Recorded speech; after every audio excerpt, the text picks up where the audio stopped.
하나님의 말씀 누가복음 18장 1절에서 8절까지 함께 교독합니다.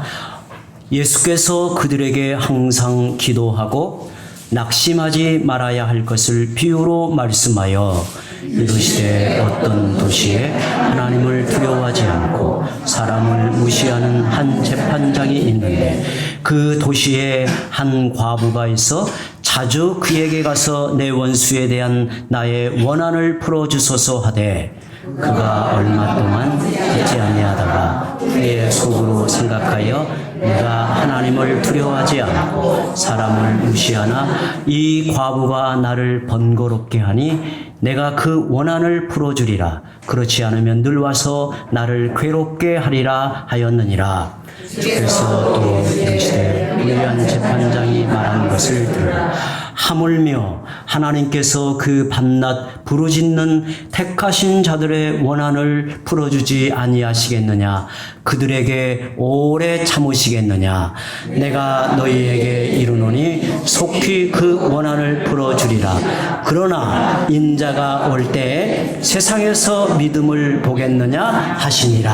아멘. 아멘.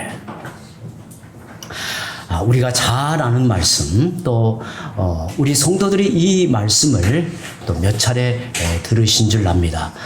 저는 이 말씀을 대할 때마다 제가 처음 이 말씀의 설교를 신학교 다니면서 채플 때 박영선 목사님이 이 말씀을 설교하셨는데 30년 전에 들은 이 설교가 지금도 제 마음에 그때 얼마나 큰 이 감동과 충격이었는지 기도에 대한 정말 어떤 눈꺼풀이 이렇게 벗겨지는 듯한 그 느낌을 받았던 본문이었고요.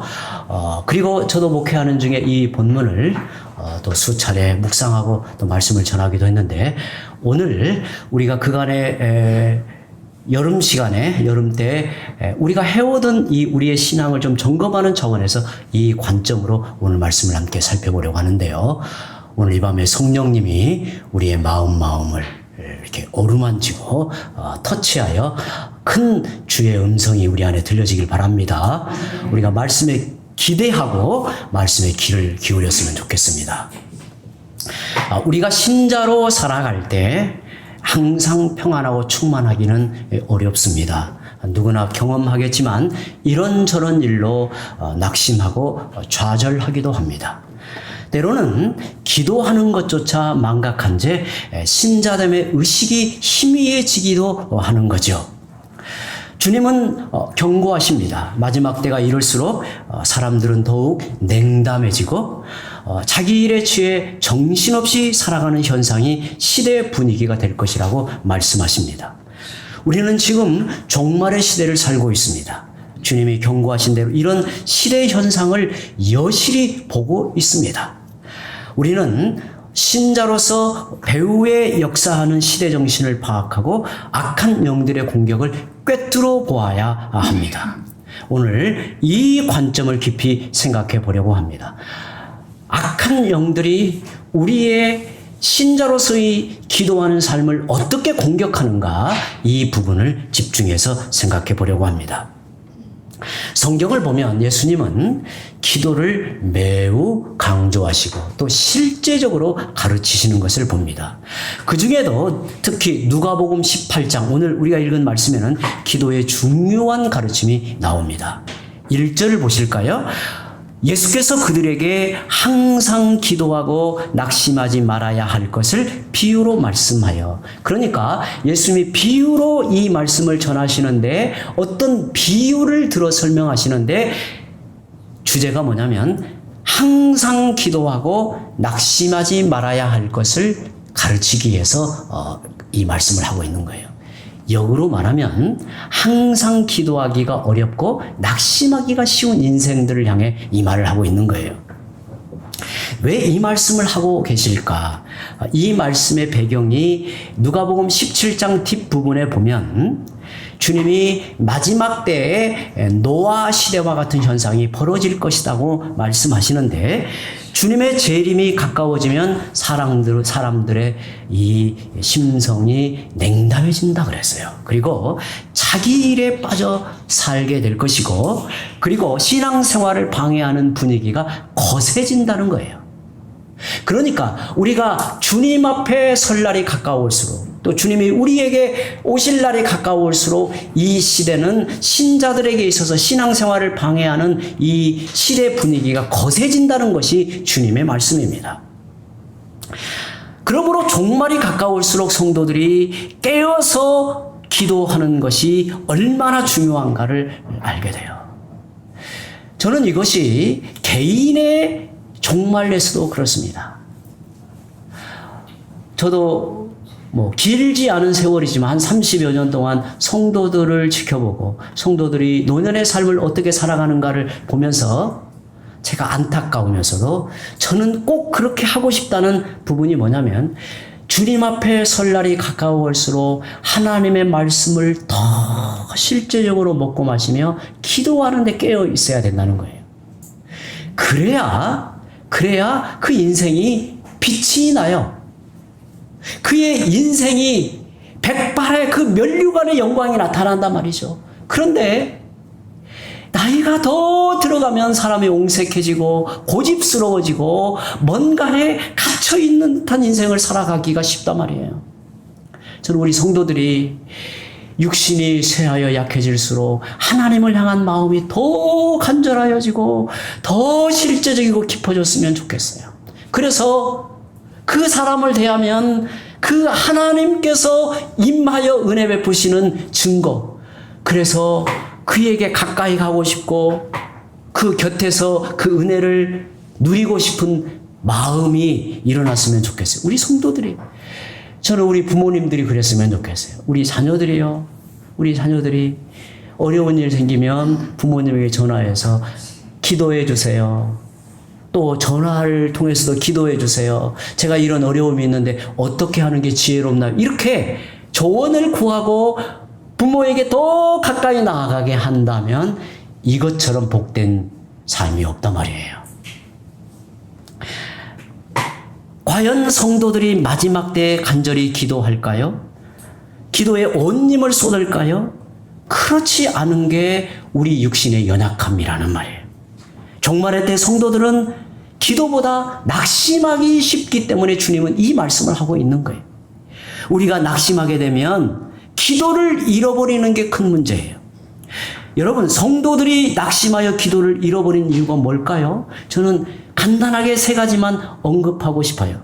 첫째, 성도들이 왜 기도를 잃어버리고 낙심하며 살아가는가? 나는 기도할 자격이 부족하다는 생각을 하기 때문에 그래요. 이런 생각을 자기 속에 일으키는 주범은 인간의 게으름도, 인간의 어떤 타성도, 그 너머에는 어둠의 권세가 우리를 그렇게 노쇠하게 만들어가는 거예요. 어둠의 권세는 우리가 기도하려고 할 때 너가 무슨 자격이 있어서 하나님께 기도하느냐, 하나님이 너의 기도를 들어주실 것 같으냐라는 생각을 일으켜요. 깨어서 기도하려면 이런 생각을 반드시 물리쳐야 돼요. 반드시 물리쳐야 돼요. 저는 우리 성도들에게 거듭해서 말씀드리는 것은 그냥 기도하시라는 거예요. 옛날에 한국 그 축구의 어떤 고질적인 문제를 말하면서 닥치고 공격하라는 말이 있었습니다. 닥치고 공격하라고.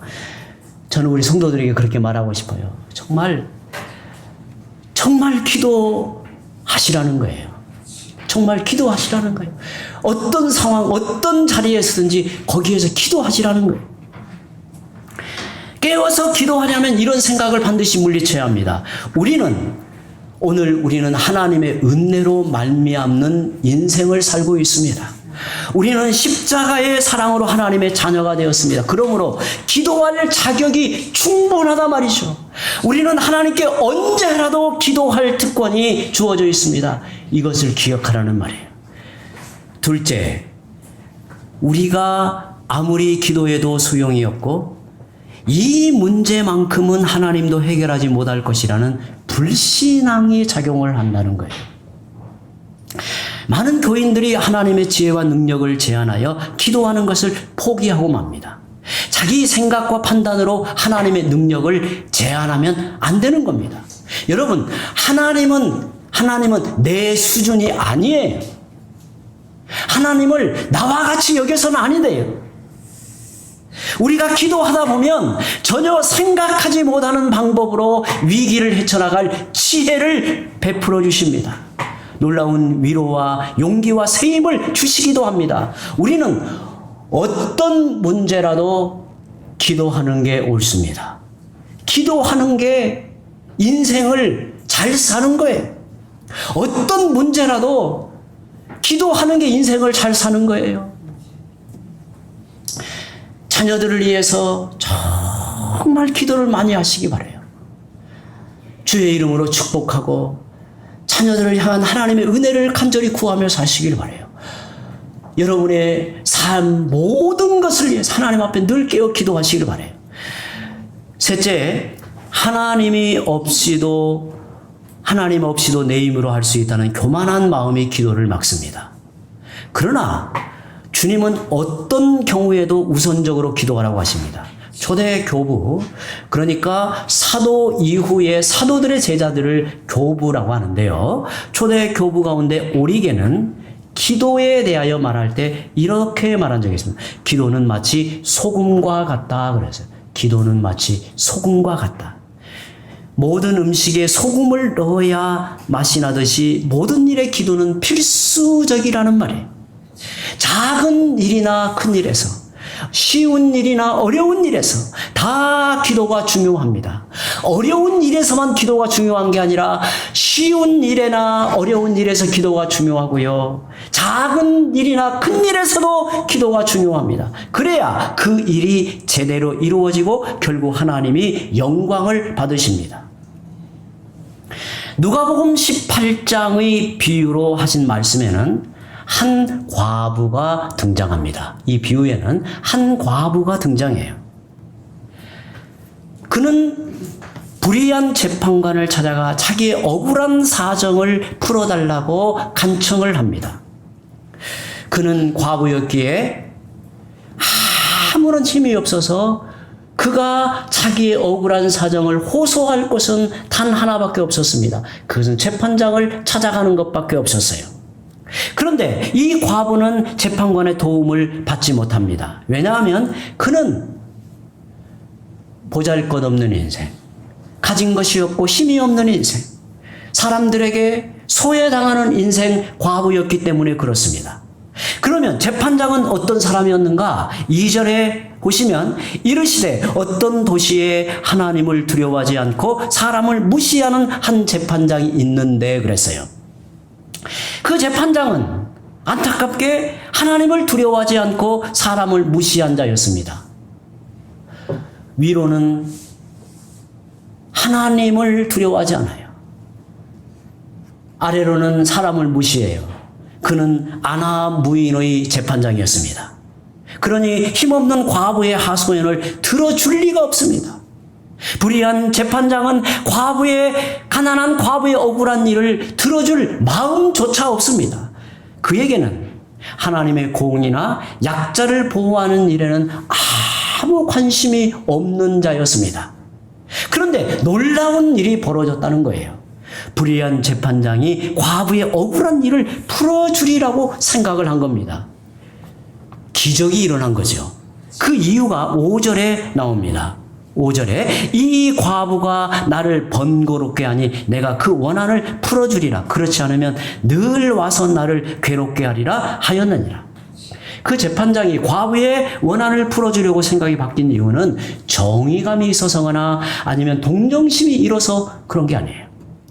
계속해서 찾아와서 울고 불고 자기를 괴롭히고 귀찮게 하니 그녀의 억울한 일을 내가 풀어주지 않으면 내가 귀찮아 죽을 것 같다라는 생각이 드는 거예요. 그래서 마음을 바꿨어요. 6절에 주께서 또 이르시되 불의한 재판장이 말한 것을 들으라 그랬어요. 주님은 이 재판장이 말한 것을 들어보라고 말하는 거예요. 이 재판장이 뭐라고 말하는가를 한번 들어보아라. 다시 말하면 도저히 들어줄 수 없는 관계. 들어준다라고 하는 것은 그에게 있을 수 없는 일이었지만 간청하니 힘없고 무력한 과부라 할지라도 간청하니 완고한 자의 마음도 바꾼다는 것을 기억해 보라는 거예요. 그러면서 놀라운 말씀을 하십니다. 하나님을 불의한 재판장에 비교하여 역설의 진리를 전합니다. 하나님과 불의한 재판장은 절대로 비교할 수 없는 대상이죠. 왜냐하면 정반대이기 때문에. 왜냐하면 불의한 재판장, 하나님은 어떤 하나님이 의로운, 그러면서도 긍휼히 여기고 자기 백성을 불쌍히 여기는 하늘의 아버지. 그러니까 이게 비교가 안 되는 대상이라는 거죠. 하지만 극단의 비교를 통해서 중요한 가르침을 전하고자 하는 거예요. 그러니까 예수님은 이 비유를 설정할 때 비유가 안 되는 관계를 설정해서 놀라운 뭔가의 진리를 전하고자 했다는 거예요. 하나님의 자녀들에게 기도가 무엇인지, 어떻게 기도해야 하는지를 가르치기에 그렇게 하신 거죠. 7절에 보시면 하물며 하나님께서 그 밤낮 부르짖는 택하신 자들의 원한을 풀어주지 아니하시겠느냐? 그들에게 오래 참으시겠느냐? 여기서 반전의 중요한 말이 하물며라는 말입니다. 불의한 재판장도 끊임없이 간청하면 귀찮아서 들어주기도 하는데 하물며 너희를 사랑하시는 하늘 아버지께서 기도를 가르치고 명하시는 하나님이 택하신 자들의 간구에 응답하시지 않겠느냐고 말씀하시는 겁니다. 응답하시지 않겠느냐라고 하는 것은 무엇을 이 안에 전제하고 있을까요? 우리가 요구하는, 기대하는 응답의 때와 하나님께서 응답해 주시는 시간이 다르다는 거예요. 그런데 분명한 것은 뭐예요? 반드시 응답하신다는 거예요. 그것도 하나님께서 더 애달파서, 하나님께서 더 우리를 향한 마음이 절절하여서 응답하시는 거지. 불의한 재판관과 과부에게 있어서 관계는 불의한 재판장 앞에 과부의 절절한 심정, 어찌할 바를 모르고 불의한 재판관의 그 입만을 쳐다보고 있는 그 관계라고 한다면, 우리가 하나님 앞에 기도할 때에는 우리의 기도를 들으시고 우리의 기도하시는 모습을 보시면서 우리의 기도에 응답하시는데 하나님의 마음이 더 절절하단 말이죠. 하나님의 마음이 더 애달파하신단 말이죠.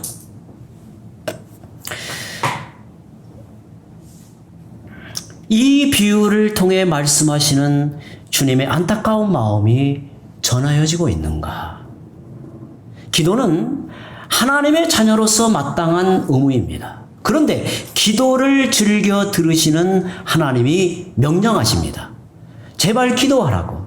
너희의 기도를 반드시 응답하시겠다고 하시는 겁니다. 하나님은 기도를 들어주시는 분이고 지체하시는 분이 아닙니다. 불의한 재판장같이 끝까지 애를 먹이다가 겨우 들어주시는 분이 아닙니다. 자녀들의 간구에 속히 응답하시는 분입니다. 그런데 그 속히 응답하시는 과정이 하나님의 섭리의 그 놀라운 손길이 작용된단 말이에요. 놀랍게 작용된단 말이에요. 여러분, 이렇게 오해하지 마시기 바랍니다. 속히 응답한다 하시니 오늘 새벽에 기도하면 저녁에 응답한다는 말이 아니에요. 여기에서 속히 응답하신다는 말은 하나님께서 너희의 기도를 따라 즉시 하나님의 지혜와 능력이 발동하여 하나님의 그 놀라운 섭리의 작용이 일어나고 있다는 말이에요. 우리는 그 하나님의 섭리를 다 헤아려 보지 못하고 하나님의 손길을 읽지 못하기 때문에 답답할지라도 하나님은 이미 그 작업이 이루어지고 있단 말이죠. 여러분, 성도라면 누구나 능력 있는 기도를 하고 싶어 합니다. 우리가 드리는 기도에 아무 능력이 없다면 기도한들 무슨 의미가 있겠습니까? 우리가 하나님의 능력이 함께하는 기도를 하려면 저는 세 가지를 꼭 기억하라고 말씀을 드립니다. 오늘 주님이 하신 말씀을 통해서 우리는 어떤 세 가지를 기억해야 되는가? 첫째, 과부의 심정으로 드리는 기도입니다. 능력 있는 기도는 여기에서 비롯됩니다. 예수님이 기도를 가르치시면서 왜 과부를 예로 들으셨을까요? 당시의 과부는 힘이 없고 가장 약한 자였기 때문입니다. 그리고 왜 불의한 재판장을 설정했을까요? 가장 들어줄 수 없는 대상이라는 말이죠. 그래서 과부의 기도는 하나님만 바라보는 기도입니다. 제가 의지할 분은 하나님밖에 없습니다. 매달리는 것입니다. 자기에게는 아무것도 없음을 고백하며 하나님만 굳게 붙드는 것입니다. 우리는 이런 과부의 심정으로 기도하는 게 중요합니다. 하지만 인간은 생각으로도 과부의 처지를 싫어해요. 인간은 생각으로도 과부의 처지를 싫어해요. 나는 적어도 살아갈 돈이 있고 도와줄 사람도 있고 배운 지식도 있고 아직은 건강하다고 생각을 합니다. 그래서 이렇게 안 매달리는 거예요. 저도 가만히 보면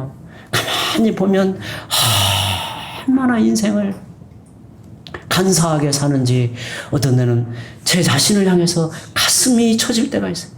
참 인생을 간사하게 살고 있다. 조금만 뭔가 내 앞에 여유가 있으면요, 마음이 느긋해지고요, 마음이 기분이 좋아지고, 이게 인생이란 말이에요. 우리는 어느 순간에도 하나님이 더하여 주시는 손길이 아니면 우리 인생은 구멍이 숭숭 나 있는 인생을 살아갈 수밖에 없어요. 허점이 많은 인생을 우리는 사는 거예요. 이렇게 자신을 믿는 구석이 있으면 애절한 기도를 할 수가 없습니다. 그렇다고 저는 여러분들이 세상을 등지고 살라는 말이 아니에요. 과부의 심정으로 기도하라는 말이에요. 천지에 나를 도우실 수 있는 분은 하나님밖에 없음을 깊이 절감하는 것입니다. 이런 절박한 마음, 애절한 기도가 능력 있는 기도의 시작입니다. 하나님께 나아갈 때는 내 인생의 수식어를 다 떼어야 합니다. 내가 사장이든 교수이든 목사이든 하나님은 그것 때문에 기도를 들어주시는 분이 아니에요. 우리는 하나님의 긍휼 외에는 의지할 것이 없는 자이고 무력한 인생임을 철저히 깨닫고 받아들이는 것, 그게 바로 하나님께 응답받는 기도의 비결입니다. 과부의 겸손하고 애절한 기도가 능력 있는 기도의 첫 번째 요소입니다. 둘째, 끈질긴 기도입니다. 과부는 3절에 자주 그에게 가서 나의 억울한 사정을 풀어달라고 호소했다고 합니다. 과부가 불의한 재판장 앞에 입을 열었을 때 그에게는 태산 같은 장벽으로 느껴졌을 거예요. 저 사람이 내 신음을 듣고 있나? 아픔을 보고 있나? 내가 이렇게 말한들 저 인간이 마음을 열어줄까?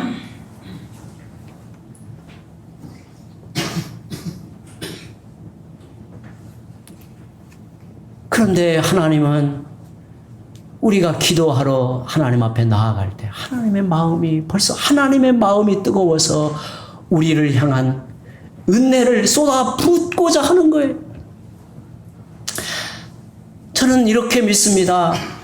자기 백성이 은혜를 입은 자로 믿음으로 약속을 붙들고 하나님 앞에 기도할 때 하나님의 귀는 점점 더 크게 열린다고 생각해요. 하나님의 마음은 한이 없이 우리의 모든 것을 품고도 우리를 복되게 하시는 충만함으로 우리에게 다가오신다는 거예요.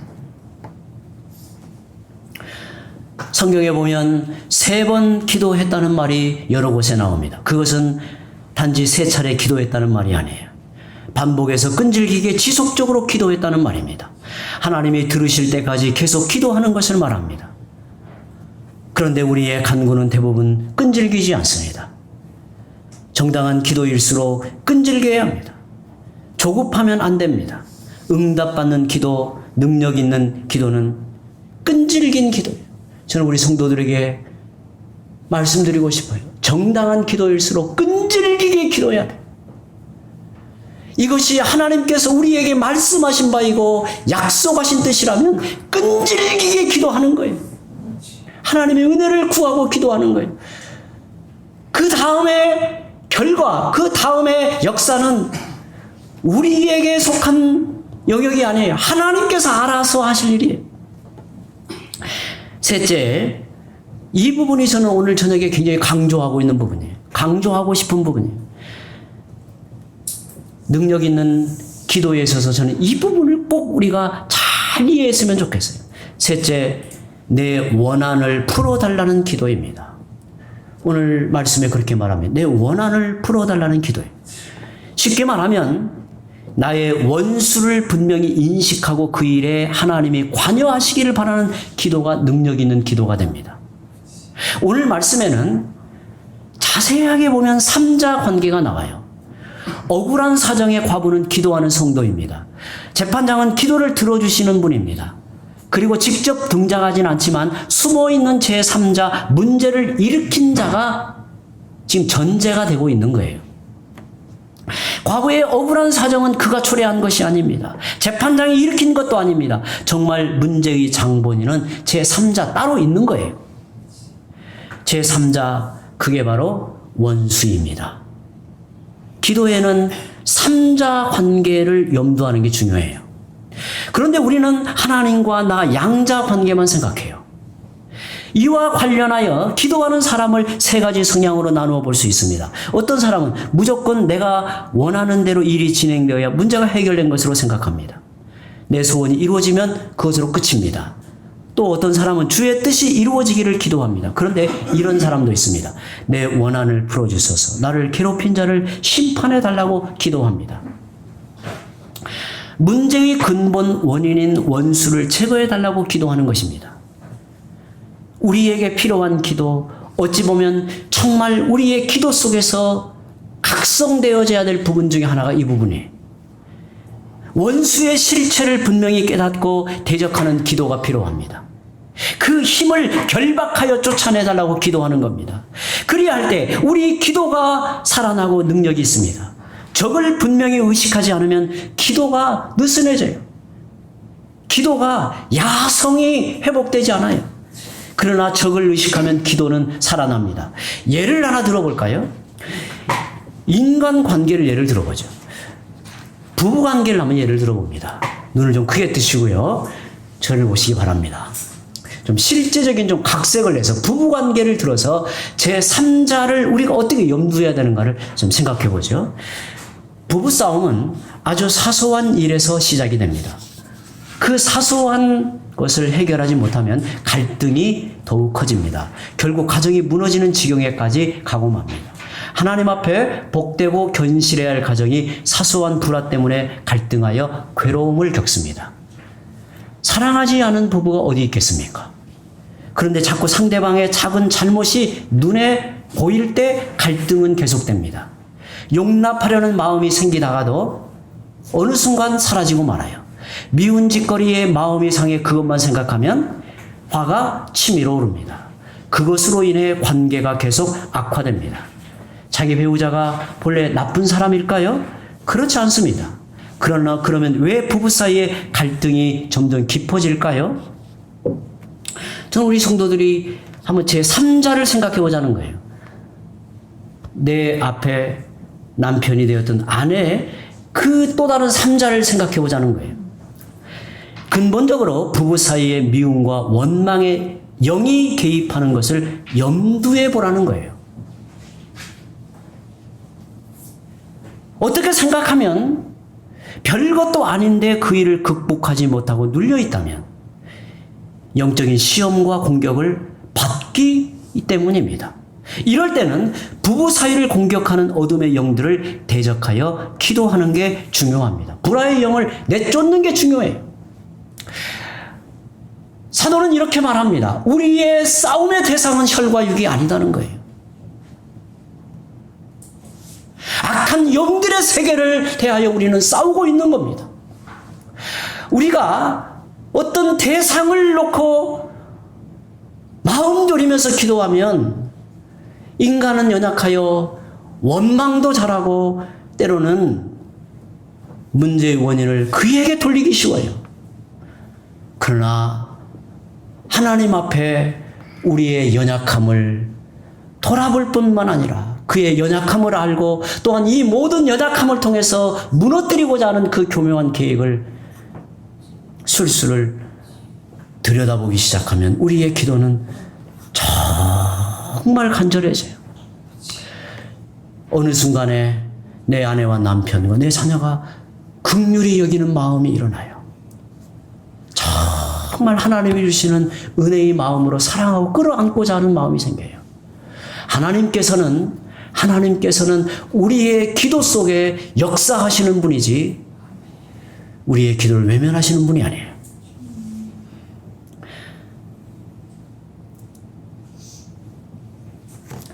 보이지 않는 어둠의 권세는 우리를 점점 더 교묘하게 다양한 방식으로 공격합니다. 그 실체를 잊어버리고 피상적인 현상에만 붙들려 있으면 안 되는 겁니다. 믿음의 적들을 의식하고 대적하여 쫓아낼 때 기도의 능력이 나타납니다. 그럴 때 악한 영들은 힘을 잃어버리고 어느 순간에 내 마음이 회복이 돼요. 내 마음이 회복이 돼요. 내 마음이 믿음으로 충만해지고 하나님께서 나를 보시는 그 마음으로 남편과 아내와 자녀들을 바라보게 돼요. 그러면 역사가 일어나요. 역사가 일어나요. 인간의 갈등이라고 하는 것은 때로는 내 힘으로 내 지혜로 안 되는 영역이 너무 많아요. 하나님께서 개입하여 은혜를 베푸신다라고 하는 것은 제3자를 염두할 때 눈이 열리기도 해요. 마지막 8절에 내가 너희에게 이르노니 속히 그 원한을 풀어주시리라. 그러나 인자가 올 때 세상에서 믿음을 보겠느냐 하시니라. 예수님이 결론적으로 말씀하시는 믿음이 무엇일까요? 저는 이 주님의 비유하신 말씀 마지막 구절에 그러나 인자가 올 때 세상에서 믿음을 보겠느냐 하시니라 이 말씀이 늘 제 마음에 가시처럼 걸리곤 했어요. 믿음이 뭘까요? 우리가 그토록 은혜를 구하고 우리 안에 살아 역사하는 믿음이 있기를 바라는 그 믿음이 뭘까요? 오늘 말씀을 통해서 보자면 어떤 상황에서도 흔들리지 않고 낙심하지 않고 끝까지 기도하는 그 마음을 가리켜 믿음이라고 하는 거예요.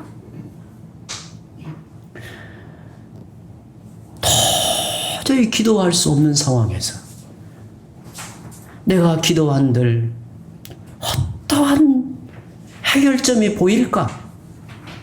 이게 의미 있는 일인가? 그럼에도 불구하고 끝까지 자신을 하나님께로 향하여 나아가 끝까지 기도하는 그 마음의 중심을 주님은 믿음이라고 말하고 있는 겁니다. 언제까지인가? 주님이 다시 오시는 날까지입니다. 만약 주님이 재림하시는 날 낙심하지 않고 깨어 기도하는 참 신자를 볼 수 있겠느냐고 물으신다면 여러분은 오늘 어떻게 답하시겠습니까? 주님 다시 오시는 날까지 저는 낙심하지 않고 끝까지 기도하는 사람이 되겠습니다. 이 대답을 주님은 우리에게 바라시는 거예요. 다시 서두에 말씀드린 대로 우리의 몸이 새하여지고 또 우리의 역할이 이제는 여러 면에서 제한되어질 때 가장 중요한 일이 우리 앞에는 주어지는 거예요. 그것은 깨어 기도하는 겁니다. 하나님께서 함께 하시는 영광의 외치, 은혜의 역사는 기도하는 자를 통해 그 일이 나타난다는 사실을 끝까지 믿고 겸손하고 절실한 마음으로 끈질기게 악을 분별하고 대적하면서 기도하면 능력 있는 기도의 사람이 될 줄 믿습니다. 우리 함께 이 시간에 기도합니다.